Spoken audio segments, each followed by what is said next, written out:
믿음의 가족 여러분 그동안 평안하셨습니까?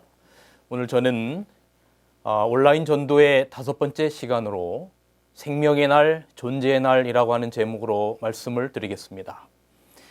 자식이 없는 아브라함에게 하나님께서 말씀하십니다. 아브라함아, 하늘의 별을 세봐. 너무나 많아서 못 세겠지? 이처럼 내 자손이 이와 같이 많을 거야. 하나님께서 말씀하셨어요. 성경 창세기 15장 6절은 아브라함이 여호와를 믿으니 여호와께서 이를 그의 의로 여기셨다라고 기록하고 있습니다. 믿을 수 없는 상황 가운데, 바랄 수 없는 상황 가운데 하나님의 약속을 믿은 아브라함의 그 믿음을 의로 여기셨다라고 기록하고 있는 것입니다. 아브라함이 믿은 것이 구체적으로 어떤 것인가? 이 부분에 관해서 조금 더 구체적으로 로마서 4장 17절은 이렇게 기록하고 있습니다.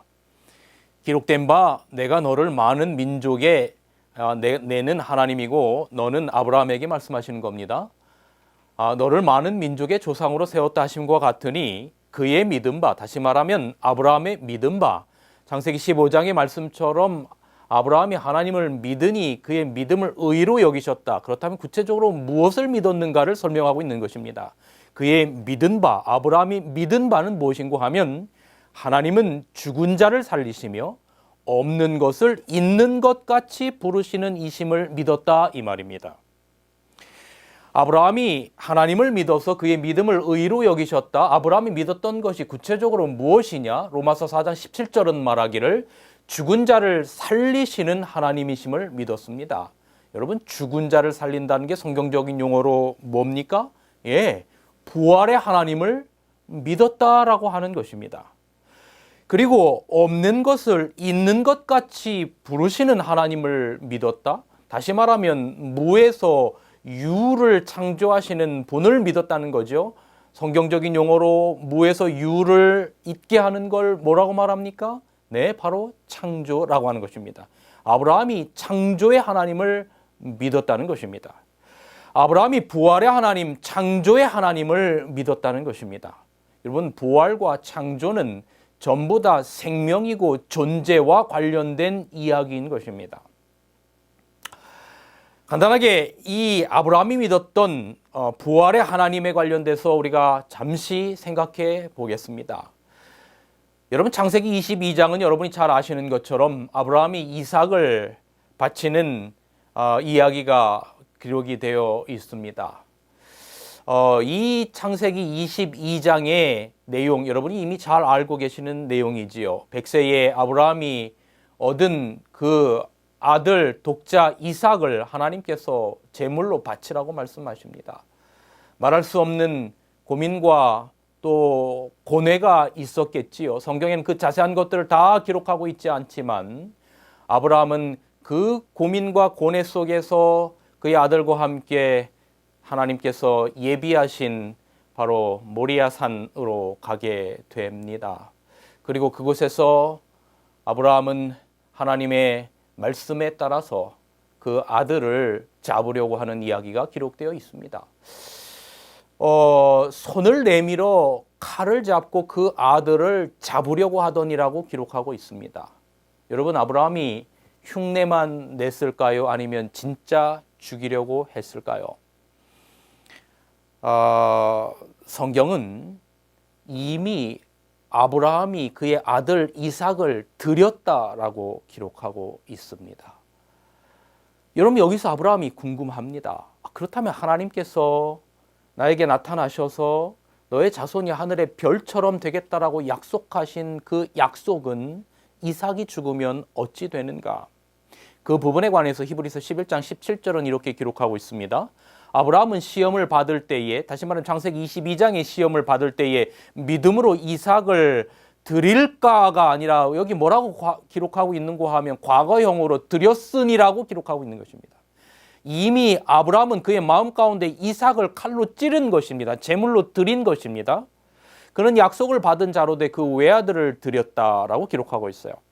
그에게 이미 말씀하시기를 내 자손이라 칭할 자는 이삭으로 말미암으리라 하셨으니 그의 마음 가운데 궁금증이 드는 거죠. 하나님께서 이 아들을 드리라고 해서 드리기는 하는데, 아니 그러면 하나님께서 약속하신 내 자손이 하늘의 별처럼 이 이삭으로 말미암아 넘쳐나리라라고 하는 그 약속은 어찌 될 것인가? 라고 하는 것을 생각하다가 히브리서 11장 19절은 놀라운 이야기를 하는 것입니다. 그가 하나님이 능히 이삭을 죽은 자 가운데서 다시 살리실 줄로 생각한지라 라고 기록하고 있어요. 비유컨대 그를 죽은 자 가운데서 도로 받은 것이라 라고 기록하고 있습니다. 여러분, 아브라함이 죽은 자가 일어나는 것을 그때까지 본 일이 없어요. 성경에 그런 기록이 없습니다. 죽은 자가 부활하는 것을 경험한 적이 아브라함은 없어요. 그래서 로마서 4장 18절은 바랄 수 없는 중에 믿은 믿음이라고 기록하고 있어요. 아브라함이 죽은 자가 살아난 것을 본 적도 없고 아내는 경수가 끊어졌고 자기도 100세의 그러한 나이에 얻은 그 아들, 그런데 그 아들을 그가 이미 그의 마음 가운데 드렸던 거죠. 그러면서 그의 마음 가운데 믿은 믿음은 무엇인가 하면 이 이삭이 죽어도 다시 부활할 것을 믿은 것입니다. 왜냐하면 부활의 하나님을 믿은 거예요. 이 믿음을 그에게 의로 여기셨다는 것입니다. 아브라함의 부활의 하나님을 믿은 그 믿음을 아브라함의 의로 여기셨다, 그 이야기입니다. 그런데 여러분, 놀라운 것은 우리도 이런 아브라함처럼 부활의 신앙을 믿으면 그 믿음을 의로 여기시겠다 기록하고 있어요. 로마서 4장 22절, 그러므로 그것이 그에게 의로 여겨졌느니라. 그에게 의로 여겨졌다 기록된 것은 아브라함만을 위한 것이 아니요 의로 여기심을 받을 누구도 위함이니 우리도 위함이니 곧 예수 우리 주를 죽은 자 가운데서 살리신 이를 믿는 자니라 그랬습니다. 아브라함이 부활의 신앙을 가진 것처럼 우리도 예수 그리스도 안에서 죽어도 다시 부활할 수 있다라고 하는 것을 믿는 그 믿음을 의로 여기시겠다. 아브라함만 아니고 우리도 그것을 믿으면 그 믿음을 의로 여기시겠다 기록한 것입니다. 여러분과 저도 이 아브라함의 부활의 믿음이 있기를 간절히 바랍니다. 부활의 신앙이 있기를 간절히 바랍니다. 제가 이 문제만을 떼어서 바로 다음 6번째 시간에 따로 말씀을 드리겠습니다. 이제 오늘 제가 구체적으로 드릴 말씀은 아브라함이 믿어서 의로 여김을 받은 그 믿음의 두 번째는 없는 것을 있는 것으로 만드시는 창조의 하나님을 믿었다는 것입니다. 아브라함이 믿어 의로 여기심을 받은 그 믿음은 창조주 하나님을 믿은 것입니다. 하나님이 우리의 생명을 만드신 분이라고 하는 것을 믿는 믿음이지요. 그런데 이 믿음이 여러분 왜 중요한가 하면 하나님께서 우리를 창조하셨다라고 하는 이 창조의 신앙 가운데 정말로 우리에게 진정한 쉼이 있어요. 여러분, 우리는 때때로 정말 살아있다는 것 자체가 너무나 부담일 때가 많아요. 물건도 쓸모가 없으면 팔리지 않아요. 마치 우리가 이 세상에 쓸모없는 존재가 된 것 같을 때 우리는 삶의 의미를 잃어버리고 말아요. 왜 사는 게 이렇게 피곤해요, 여러분? 이 세상이 쓸모 있는 사람을 찾다 보니 무엇을 갖추려고 하다 보니까 인생이 이렇게 피곤해요. 심지어는 가장 가깝다는 부부도 어떻습니까? 제가 아는 어느 분이 정말로 열심히 사는 분이 있었어요. 공사장에서 건축 일을 하면서 평생을 그렇게 살아왔어요. 그 일을 하면서 자식을 가르치고 또 그렇게 가정을 꾸리면서 살았어요. 그런데 그가 50대 초반의 어느 날, 이날도 공사 현장에서 일을 하다가 너무나 안타깝게도 떨어져서 하반신 마비가 되었어요. 집에 몸져 누워 있는 시간들이 길어지면 길어질수록 이 가장의 마음 가운데는 가족들의 눈치가 보이기 시작해요. 내가 쓸모없는 사람은 아닌가라고 하는 생각이 드는 거죠. 여러분, 인간은 가치 있게 되려고 노력하고 쓸모 있는 존재가 되기 위하여 노력하고 무언가를 이루기 위하여 노력할 때 하나님은 살라라고 말씀하셔요. 에스겔 16장에는 피투성이가 된 존재를 향하여 살라라고 말씀하시는 거예요. 피투성이라도 살라라고 말씀하십니다. 요한복음 12장 50절에는 나는 아버지의 명령이 영생인 줄 아노라라고 기록하고 있어요. 하나님께서 예수님을 이 땅에 보내시고 말씀하신 명령이 이 땅에 쉬지 못하는 존재들에 대하여 영원한 생명, 영생이 하나님의 뜻임을 그렇게 말씀하고 있는 거예요. 자식이 쉬지 못하면 여러분 부모는 쉬지 못합니다. 왜 예수님이 땅에 오셔서 그렇게 쉬지 못하고 다니셨어요? 자식이 쉬지 못하는 거예요. 죄로 인해서 쉬지 못하는 거예요. 그래서 자식 쉬게 하시려고 예수님이 땅에 오셔서 그렇게 정신없이 다니셨어요. 그리고 말씀하시기를 수고하고 무거운 짐진 자들아 다 내게로 오라 내가 너희를 쉬게 하리라 말씀하셨어요. 여러분 자식이 부모 집에 가면 마음이 놓여요. 시집간 딸이 시집에 가면 인생이 힘들 때 누구를 생각해요?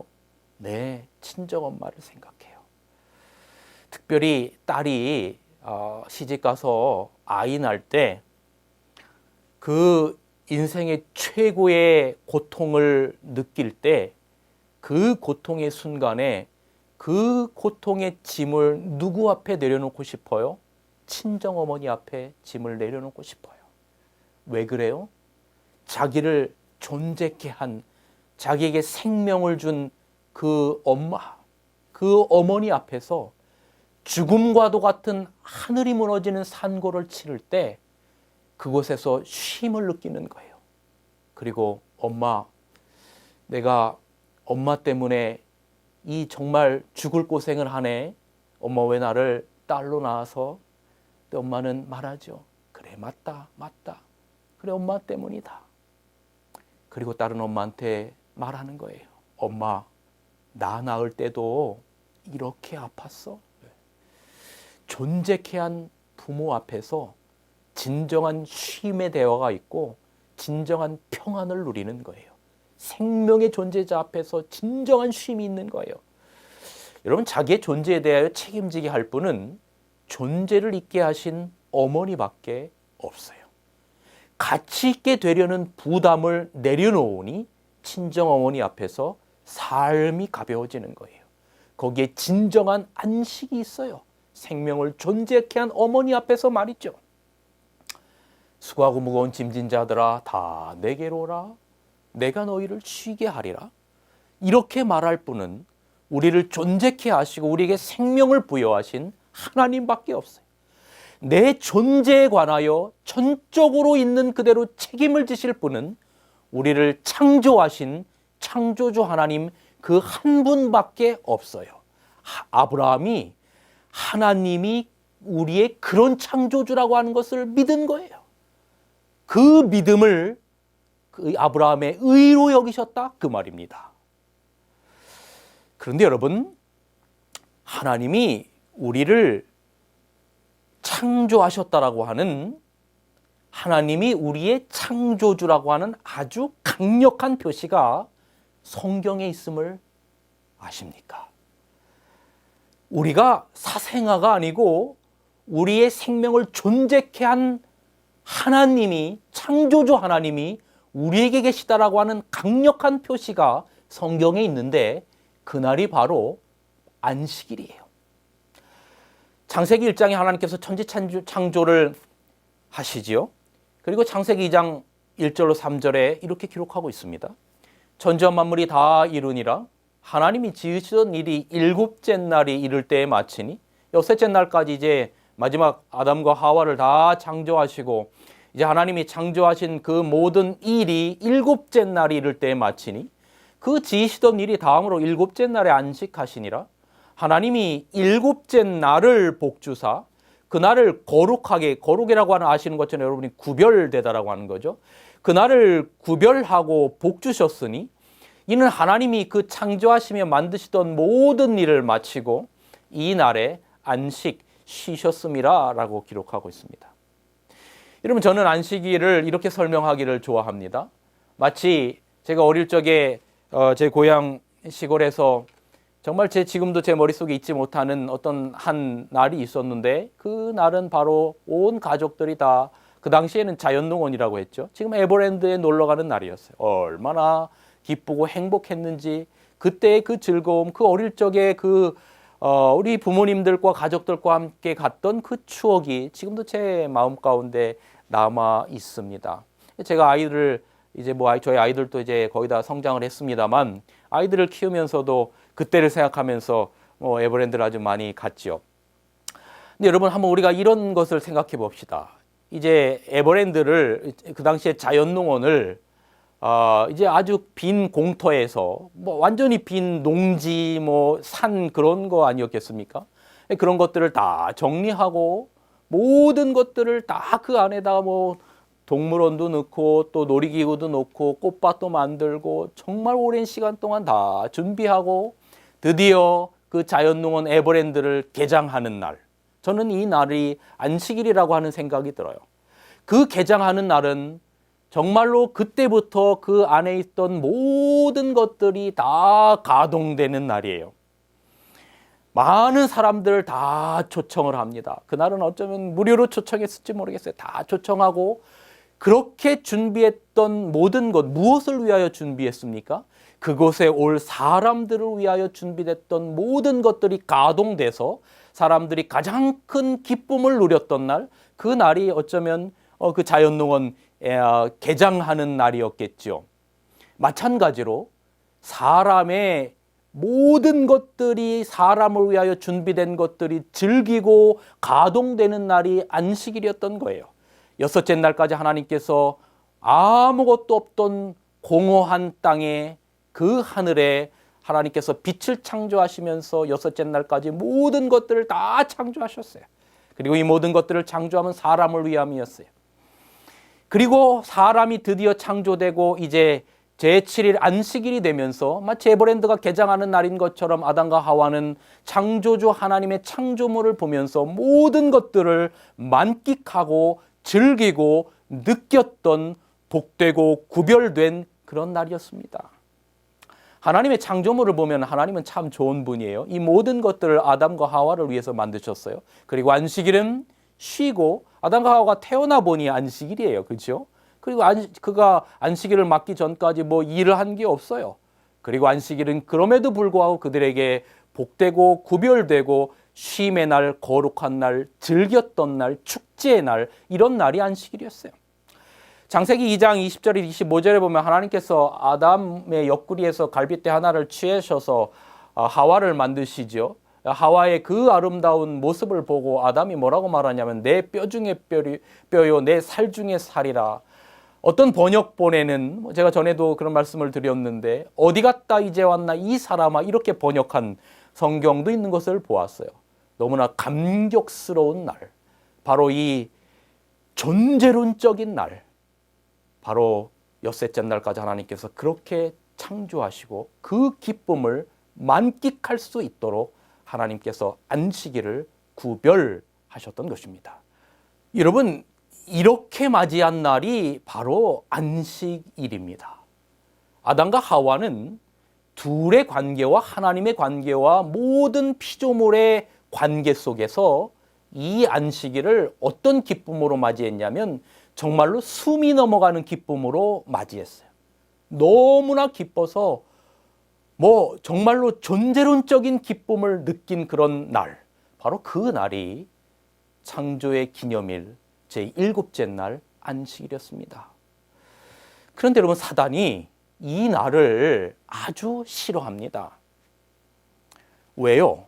이 날을 그냥 두면 안식일이 정말로 존재의 날, 창조의 날, 하나님이 우리의 창조주 하나님이라고 하는 것을 기억하게 하는 창조의 기념일이라고 하는 것을 온 세상이 다 알게 돼요. 우리에게 창조주 하나님이 계시다는 것을 증거하는 날이 바로 창조의 기념일 안식일이에요. 이 날은 생명의 날이고 존재의 날이에요. 우리가 사생아가 아니고 우리가 어떤 원숭이로부터 온 진화론의 산물이 아니고 창조주 하나님으로부터 존재케 되고 창조하게 된 것을 증거하는 날이 바로 이 안식일인 겁니다. 엿새째 날 천지를 창조하시고 제7일을 그렇게 구별하신 겁니다. 그래서 십계명의 넷째 계명의 넷째 계명도 안식일을 기억하여 거룩히 지키라라고 분명히 성경은 못을 받고 있습니다. 왜 지켜야 되는가? 넷째 계명 출애굽기 20장 8절 11절 이는 엿새 동안에 나 여호와가 하늘과 땅과 바다와 그 가운데 모든 걸 만들고 제7일에 쉬었음이라 그거죠. 예. 창세기 2장 1절로 3절의 이야기를 다시 반복하는 겁니다. 그러므로 나 여호와가 내가 너희의 창조주이기 때문에 나 여호와가 말하는데 이 날을 제7일을 복되게 하여 그날을 거룩하게 하였느니라 라고 말씀하시는 겁니다.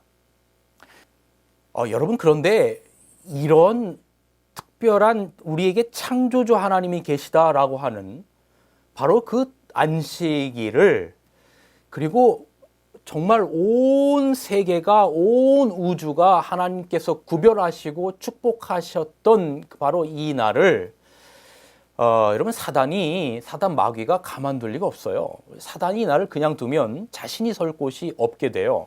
왜냐하면 우리에게 창조주가 있고 우리는 그 창조주의 자녀라고 하는 사실이 드러나거든요. 그리고 여러분 사단이 흉내낼 수 없는 게 하나님의 성품인데 여러분 십계명 중에 하나님의 성품이 가장 잘 드러난 것 계명이 무엇인가 하면 바로 이 넷째 계명이에요. 우리를 너무나 사랑하시는 창조주 하나님의 성품이 드러난 것이 바로 이 넷째 계명이잖아요. 그래서 사단이 이 날을 가만둘 수가 없는 거예요. 그래서 여러분 중세 역사에 보면 사단은 이 날을 대단히 교묘히 바꿔버렸어요. 그런데 이렇게 바꿀 것이라고 하는 예언이 놀랍게도 다니엘서 7장에 예언이 되어 있는 겁니다. 다니엘 7장에 보면 작은 뿔의 정체에 대해서 기록하고 있는데 그 작은 뿔이 하나님과 하나님을 믿는 성도들을 핍박하고 하는 그러한 이야기들이 다니엘 7장에 기록이 되어 있는데 여러분 그 작은 뿔의 세력은 우리가 역사적으로 보면 중세의 교황권이에요. 그런데 그 중세의 교황권이 하는 여러 가지의 일들 가운데 하나가 뭐냐면 다니엘 7장 25절에 보면 그 작은 뿔이 때와 법을 변개하고자 라고 할 것이다 라고 예언하고 있는 것이죠. 여러분 여기서 하나님의 때라고 하는 건 시간에 관련된 계명이고 하나님의 법은 여러분 아시는 것처럼 하나님의 법 십계명이죠. 그런데 여러분 10가지의 십계명 가운데 때에 관련된 시간에 관련된 계명은 몇째 계명밖에 없어요? 넷째 계명밖에 없어요. 작은 뿔이 그것을 바꾸겠다라고 예언하고 있는 거예요. 여러분 놀랍게도 이 다니엘서의 예언처럼 중세 교황권은 이 하나님의 법과 때를 바꾸는 것을 정말로 감행하고 말죠. 여러분 여기 화면에 보시면 여러분이 아시는 것처럼 하나님의 십계명 가운데 둘째 계명 우상을 만들지 말라고 하는 계명을 가톨릭의 십계명은 그것을 삭제해버리고 없애버렸어요. 그리고 넷째 안식일을 기억하여 거룩히 지키라고 하는 그때 시간에 관련된 계명을 주일을 지키기로 바꿔버렸어요. 제가 시간 관계상 이 중세의 역사를 다 설명드릴 수는 없지만 이런 중세의 로마가 믿고 있었던 그 태양신을 섬기는 날 일요일 썬데이 그날로 바꿔버린 것입니다. 그리고 여기 또 가톨릭 사전에 보면 이렇게 기록하고 있어요. 여러분 여기 자막 보시기 바랍니다. 가톨릭 교회는 안식일을 일주일 중 7째 날인 토요일에서 첫째 날인 일요일로 변경한 후에 십계명의 셋째 계명을 고쳐 일요일을 주일로 지키라고 명하였다라고 그렇게 기록하고 있죠. 역사적인 기록들은 상당히 많습니다. 저희가 학교 다닐 때 배웠던 이해남 씨가 지은 중고등학교의 그 세계사 책에 보면 바로 321년에 일요일을 안식일로 할 것을 명했다라고 기록하고 있습니다. 또 중앙일보에도 여기 니케아 공의회에서 반유대주의 입장을 공식화하고 안식일을 토요일에서 일요일로 바꿨다라고 하는 역사적인 증언들이 너무나 많이 있는 것을 보는 겁니다. 이러면 사단이 이 날을 가만히 두면 자신이 설 자리가 없고 우리에게 창조주 하나님이 있다라고 하는 것을 드러내기 때문에 사단은 역사적으로 이 날을 교묘히 다 바꿔버린 겁니다. 여러분 여기 자물통이 하나가 있어요. 그런데 자물통을 열고 집으로 들어가려면 집에서 참 쉼을 얻으려면 그 자물통의 번호를 하나님께서 다 7번으로 맞춰 놓으셨어요. 그러면 우리가 그 자물통을 여는 방법은 하나님께서 맞춰 놓으신 것처럼 똑같이 7번으로 맞춰 놓고 열어야 열리는 겁니다. 그런데 거기에다가 하나님은 7번으로 맞춰 놓으셨는데 우리가 1번으로 그것을 맞춰 놓고 그것이 열리기를 바란다면 이런 그것은 대단히 아이러니고 억지죠. 사람들이 말합니다. 목사님, 안식일은 구약에서나 지키는 거지 신약에 와서는 예수님이 부활한 날을 지키면 되는 겁니다. 여러분, 그런데 아세요? 만약에 그런 논리라면 예수님도 이 땅에 오셔서 부활한 날 일요일을 지켰다는 기록이 있어야 되고 예수님의 제자들도 그런 기록이 있어야 되는데, 여러분, 예수님도 안식일을 제정하신 예수님도 누가복음 4장 16절에 보면 이 땅에 오셔서 예수님께서 자라나신 곳 나사렛에 이르사 안식일에 자기의 규례대로, 이게 무슨 말이에요? 자기가 해오던 습관대로 안식일에 회당에 들어가서 성경을 읽으려고 서셨다라고 기록하고 있어요. 그렇다면 여러분, 예수님의 십자가상과 예수님의 부활 후는 어떻습니까? 여러분, 예수님께서 십자가에 달려 돌아가신 날은 금요일이었죠. 그래서 여기 성경은 이렇게 기록하고 있는 것입니다. 이날은 예비일이요 안식일이 거의 다 되었더라. 갈릴리에서 예수와 함께 온 여자들이 돌아가 향품과 향유를 예비하더라. 계명을 쫓아 안식일에 쉬더라 그랬어요. 그래서 제7일 바로 금요일 해 질 때서부터 토요일 해 질 때까지의 그 날을 이들은 철저하게 지키고 있었고, 예수님께서 금요일 오후 3시에 운명하시고 이제 안식일 시간이 지나면서 되어서 예수님을 무덤 가운데 넣고 안식일에 쉰 기록들이 있습니다. 그렇다면 예수님이 하늘로 승천하시고 난 다음에, 부활하시고 난 다음에 예수님의 제자들은 어떻습니까?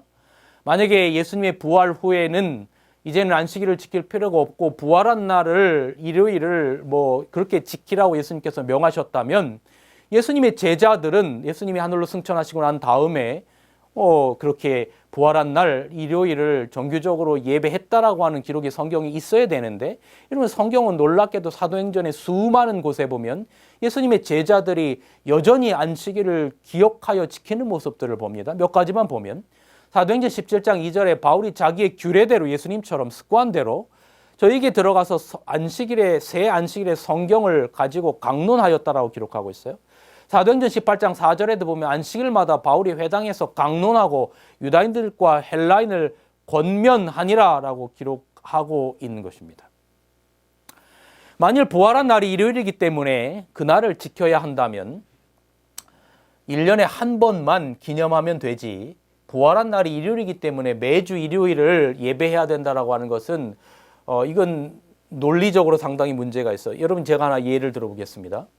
1945년 8월 15일 무슨 날입니까? 우리나라의 광복절입니다. 그런데 제가 1945년 8월 15일이 무슨 요일이었는지를 인터넷에 들어가서 검색을 해보니까 그날이 수요일이었습니다. 자, 광복절은 우리나라에 대단히 중요한 날입니다. 그러면 광복절을 기념한다고 하면 1945년 8월 15일, 46년 8월 15일, 올해도 2020년 8월 15일을 기념하면 되는 것이지, 그 날이 수요일이었다고 해서 매주 수요일 날 광복절을 기념한다라고 하는 건 여러분, 이게 논리적으로 맞지 않는 거잖아요. 마찬가지로 부활도 마찬가지예요. 예수님이 부활한 날이 일요일이라고 해서 매주 일요일을 부활한 날로 기념한다라고 하는 것은, 여러분, 이것은 마치 1945년 8월 15일이 수요일이기 때문에 매주 수요일 날을 광복절로 기념한다라고 하는 것과 같은 논리죠. 그러나 우리가 창조의 기념일인 제7일을 매주 기억하는 것은 그것이 바로 일주일의 기원이 창조주간 밖에는 없는 것입니다. 한번 보세요. 1년은 지구가 태양을 한 바퀴 도는 게 1년이고, 한 달은 달이 지구를 한 바퀴 도는 게 한 달이지요. 그 다음에 1일은 지구가 자전하는 게 1일이잖아요. 한 바퀴 자전하는 게. 그렇다면 여러분, 일주일의 근원은 어디에 있습니까? 일주일의 근원은 태양계에서 설명을 할 수가 없어요. 이것은 창세기 1장의 창조의 주관으로밖에 설명을 할 수 없는 겁니다. 그러므로 제7일을 구별하여 그날을 안식일로 구별하셨기 때문에 매주 제7일에 안식일을 지키는 것은, 이것은 성경에서 명한 것이고 대단히 타당한 것이라고 하는 생각이 드는 것입니다. 그렇다면 이런 궁금증을 가질 수 있습니다. 아니 목사님, 그렇다면 기독교의 부활한 날이라고 하는 건 대단히 중요한데 그럼 부활을 무엇으로 기념합니까? 여러분, 성경에 부활을 기념하는 게 있습니다. 그게 바로 침례입니다. 로마서 6장 3절에 보면 이렇게 기록하고 있습니다. 3절서부터 쭉 보면 무릇 그리스도 예수와 합하여 침례를 받은 우리는 그의 죽으심과 합하여 침례를 받은 줄 알지 못하느뇨? 그러므로 우리가 그의 죽으심과 합하여 침례를 받음으로 그와 함께 장사되었나니 이는 아버지의 영광으로 말미암아 그리스도를 죽은 자 가운데서 살리심과 같이 우리도 또한 새 생명 가운데 행하게 하려 함이니라. 만일 우리가 그의 죽으심을 본받아 연합한 자가 되었으면 또한 그의 부활을 본받아 연합한 자가 되리라 기록하고 있어요. 여러분, 침례의 의미는 죄에 대하여 죽고 그 다음에 용서를 경험하고 새 생명으로 부활하는 것을 의미하는 것입니다. 그래서 성경에는 마가복음 16장 16절에 믿고 침례를 받는 자는 구원을 얻을 것이요 했지요. 침례를 받는 것은 나를 위해 베푸신 예수님의 용서와 은혜를 내 것으로 경험한다는 것이고 예수님의 죽으심과 부활을 침례를 통하여 주님과 한 몸이 하여 경험한다라고 하는 것을 의미하는 것이죠. 그래서 부활을 기념하는 것은 부활한 날 일요일을 지키는 것이 아니라 예수님의 부활을 내가 체험할 수 있는 예수 그리스도를 영접하고 침례를 받는 것으로 부활을 기념하는 것이죠. 그렇다면 침례인가 세례인가 하는 이 문제는 우리가 한 번쯤 생각해 볼 문제인데 이것은 대단히 간단합니다. 예수님이 받으신 방법대로 하면 되는 거예요. 여러분 예수님께서 요단강에서 침례를 받으시고 어떻게 기록합니까? 예수님께서 침례를 받으시고 물에서 올라오실 때 성령이 역사하고 또 하나님께서 이는 내 사랑하는 아들이요 내 기뻐하는 자라라고 말씀하신 걸 봅니다. 무슨 의미를 가지고 있습니까? 예수님께서 물속에서 완전히 잠기셨다가 요단강에 잠기셨다가 물에서 올라오는 바로 그 침례를 받으신 것을 우리는 알게 되는 것입니다.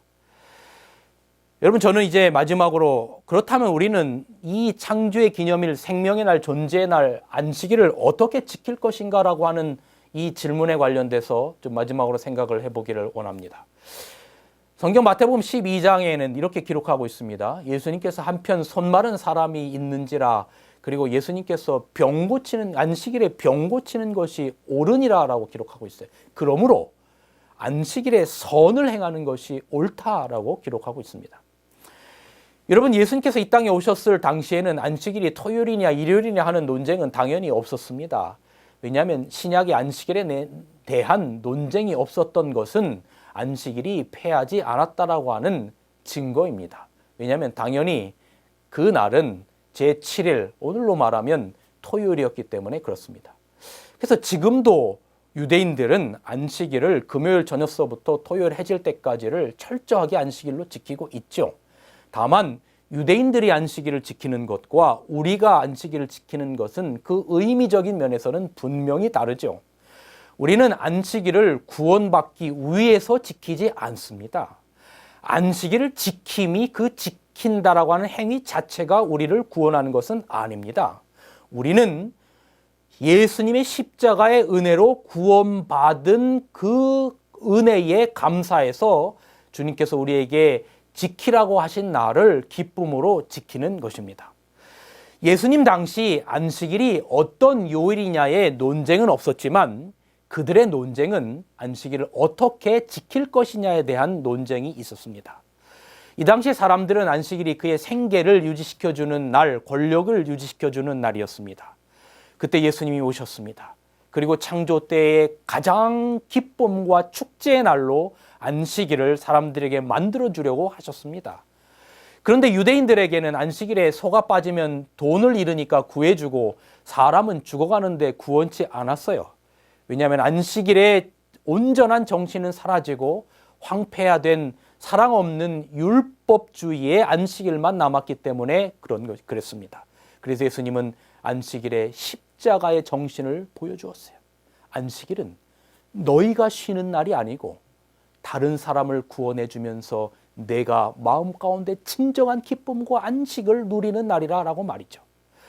그래서 안식일은 사람들을 죄악과 삶의 고통을 해방시켜 줄 때 우리에게 진정한 행복과 즐거움을 느끼는 날이 안식일이에요. 예를 하나 들면 여러분이 차에 탔는데 이제 좋은 자리를 앉았어요. 그런데 몸이 불편하신 임산부가 왔어요. 그때 여러분이 눈을 감고 못 본 척하고 자는 척할 때 안식이 오나요? 아니면 여러분은 조금 피곤해도 일어나서 그 노인이나 산모를 안게 해서 그들에게 감사합니다라고 하는 이야기를 들을 때 정말로 여러분의 마음 가운데 안식이 오나요? 안식일은 힘들어도 이웃을 위하여 양보하는 날이에요. 남을 구원하기 위해서 말이죠. 그래서 마가복음 2장 27절 28절에는 또 가라사대 안식일은 사람을 위하여 있는 것이요 사람이 안식일을 위하여 있는 것이 아니니 이러므로 인자는 안식일의 주인이라고 말씀하셨어요. 여러분, 안식일은 그저 내가 쉬고 잠자는 날이 아니라 우리의 이웃을 향해 때로는 내 몸이 피곤하더라도 이웃의 생명을 위해서 일하는 날이에요. 그래서 예수님은 안식일에 제일 많은 병자를 고치셨어요. 진정한 쉼과 생명과 존재의 날로 안식일을 보내셨던 것이죠. 그래서 안식일에 굳이 해질 때까지 이런 거 저런 거 하지 말라는 그러한 것보다도 남을 위해서 봉사할 수 있는 일을 할 수 있는 길을 마련해 보세요. 그리고 가끔은 혹은 가족끼리, 성도들끼리, 이웃끼리 천연계로 나가서 하나님의 아름다우심을 만끽해 보세요.